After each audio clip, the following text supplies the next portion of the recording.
श्री स्वामी समर्थ. 13 सप्टेंबरपासून हिऱ्यापेक्षाही जास्त चमकणार या राशींच्या व्यक्तीचे नशीब. सूर्यदेवाची शक्ती वाढताच लक्ष्मी कोणाच्या दारी येणार, तर याबद्दल आपण आजच्या व्हिडिओमध्ये जाणून घेणार आहोत. ज्योतिषशास्त्रानुसार प्रत्येक ग्रह त्याच्या विशिष्ट वेळी गोचर करतो आणि सर्व राशींच्या जीवनावर त्याचा परिणाम करतो. ज्योतिषशास्त्रात सूर्य हा ग्रहांचा राजा मानला जातो. सूर्यदेव सुमारे 1 महिन्यानंतर एका राशीतून दुसऱ्या राशीमध्ये बदलतात. त्यामुळे सूर्यदेवाचे संक्रमण विशेष मानले जाते. सूर्य राशीच्या बदलाबरोबरच नक्षत्रही बदलतो. नवग्रहांचा राजा मानला गेलेला सूर्य नक्षत्र गोचर करत आहे. 13 सप्टेंबर रोजी सूर्य सकाळी 9:44 उत्तरा फाल्गुनी नक्षत्रामध्ये प्रवेश करेल. उत्तरा फाल्गुनी नक्षत्र हे 27 नक्षत्रांपैकी 12वे नक्षत्र आहे आणि या नक्षत्राचा स्वामी सूर्यच आहे. यासोबतच सूर्य सिंह राशीत स्थित आहे. स्वतःच्या राशी आणि नक्षत्रात असल्यामुळे सूर्य अनेक पटीने अधिक शक्तिशाली होईल. त्यामुळे सूर्यदेवाच्या कृपेने काही राशींचे भाग्य उजळण्याची शक्यता आहे. तर कोणत्या राशी आहेत त्या आणि कोणत्या राशींना फायदा होणार आहे जाणून घेवा. तुमची पण तर रास नाही आहे ना याच्यामध्ये.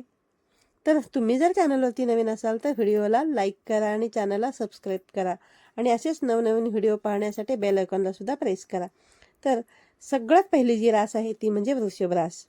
सूर्याच्या नक्षत्र परिवर्तनामुळे वृषभ राशीच्या लोकांच्या आयुष्यामध्ये चांगले दिवस जे आहेत ते येऊ शकतात. नवीन कामामधून प्रगती आणि यश तुम्हाला लाभण्याची शक्यता आहे. तुम्हाला आर्थिक फायदा या काळामध्ये होण्याची शक्यता आहे.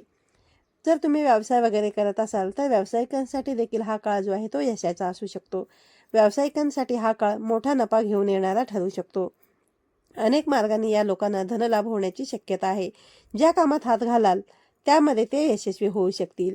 या कालावधीत व्यक्तीला नशिबाची जर पूर्ण साथ मिळून बरेच दिवस अडकलेले पैसे जे आहेत ते सुद्धा परत मिळू शकतील. त्यानंतरची जी पुढची रास आहे ती म्हणजे सिंह रास. सूर्याच्या नक्षत्र परिवर्तनामुळे हा काळ सिंह राशीच्या लोकांसाठी सोनेरी दिवस घेऊन येणारा ठरू शकतो. नोकरीच्या ठिकाणी तुम्हाला सकारात्मक परिणाम जे आहेत ते दिसून येऊ शकतात. तुम्हाला नशिबाची पूर्ण साथ मिळू शकते. नवीन आर्थिक स्रोत जे आहेत ते या कालावधीमध्ये तयार होऊ शकतात. अनेक दिवसापासून तुमची रखडलेली कामे या काळामध्ये पूर्ण होऊ शकतात. आर्थिक स्थिती या कालावधीत भक्कम होऊ शकते. तुमचं परदेशात जाण्याचं जर स्वप्न असेल ते स्वप्न देखील तुमची पूर्ण होण्याची शक्यता आहे. समाजामध्ये तुमचे मान सन्मान प्रतिष्ठा जी आहे ती वाढू शकते. त्यानंतरची पुढची रास आहे तूळ रास.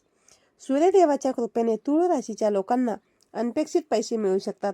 उत्पन्नाचे नवीन स्रोत उघडून आर्थिक लाभ होण्याची शक्यता देखील दाट आहे. कामामध्ये यश मिळू शकते. जे लोक बघा नोकरीच्या शोधात आहेत त्यांनाही या काळामध्ये यश मिळू शकते. करिअरमध्ये सुद्धा फायदा होऊ शकतो. अडकलेले व प्रलंबित पैसे मिळण्याची देखील शक्यता आहे. या कालावधीत वाहन किंवा मालमत्ता खरेदीचा सुद्धा योग जुळून येऊ शकतो.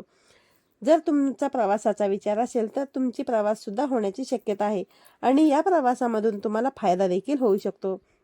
तसेच धार्मिक कार्यात रुची सुद्धा वाढण्याची तुमची शक्यता आहे.